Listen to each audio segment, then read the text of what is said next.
Привет, друзья!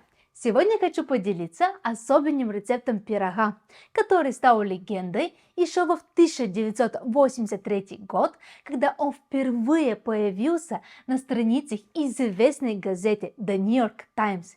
И знаете что? Он до сих пор является одним из самых популярных и любимых вид десертов. Будем готовить знаменитый сливовый пирог. Поэтому, как всегда, следите за руками и поехали! Пирог делается очень просто, но получается очень ароматный и вкусный. Поэтому не теряем время и начинаем с приготовления теста. В миску отправляем мягкое сливочное масло. Лучше всего брать со жирностью 82%. Оно придает глубокий насыщенный вкус. Добавляем сахар. Белый, коричневый или даже сахарную пудру, что есть под рукой. Венчиком или миксером и даже можно вилкой взбиваем все до однородной светлой воздушной массы. Затем взбиваем яйца и снова хорошо перемешиваем. Яйца делают наше тесто более пластичным и однородным. Связывают все ингредиенты между собой. Добавляем ванильный экстракт. А при желании можем добавить немного цитрусовой цедры. Она придаст пирогу тонкий свежий аромат. Теперь вводим просеянную муку. Не забываем об этом. Таким образом мы убираем лишние комочки и помогаем нашему тесту, чтобы стало более легкое и воздушное. У меня мука уже просеянная.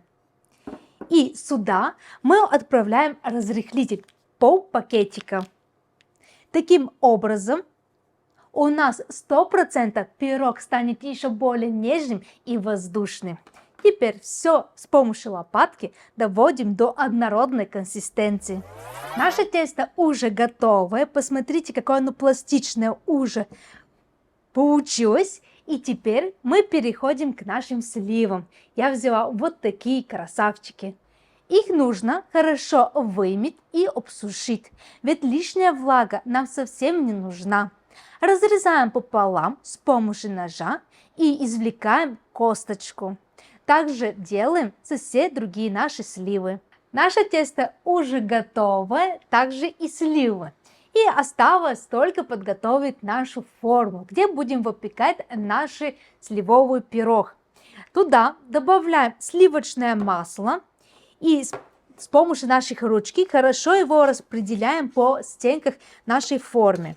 Это называется такой прием, как французская рубашка, и он очень хорош тем, что не позволяет, чтобы наши десерты или изделия прилипло к нашим стенкам. Поэтому не ленитесь и делайте его. Когда мы обмазали все стенки вот так хорошо, добавляем муку. Добавили. И теперь просто вот так похлопывая, распределяем муку по всей нашей дно и стенках. Таким образом 100% наш десерт вылезет с первого раза. В готовую форму выкладываем тесто. Сверху раскладываем сливы веером. Посыпаем сахарной пудрой и обязательно добавляем корицы. При выпекании она подарит пирогу волшебный аромат, а сахар карамелизуется и создаст нежную хрустящую корочку. Наш пирог уже готов, и сейчас мы его отправляем в предварительно нагретую духовку до 180 градусов где-то на 25-30 минут. Все зависит, ребят, от вашей духовки. Об этом не забываем.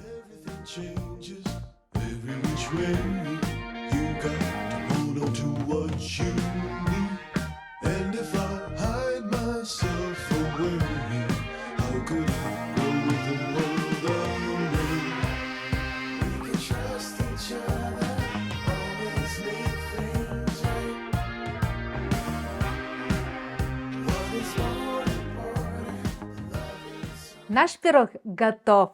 Посмотрите, какой красавчик он получился. И сейчас мы его попробуем по традиции.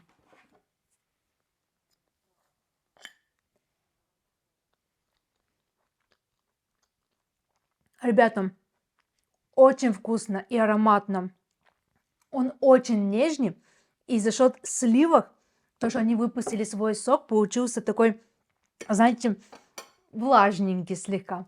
Поэтому, если вы любите пироги и у вас есть сливы, то обязательно приготовьте его дома. И я уверена, вам очень понравится. Ставьте лайки, подписывайтесь на наш канал и до новых вкусных встреч, ребята. Пока!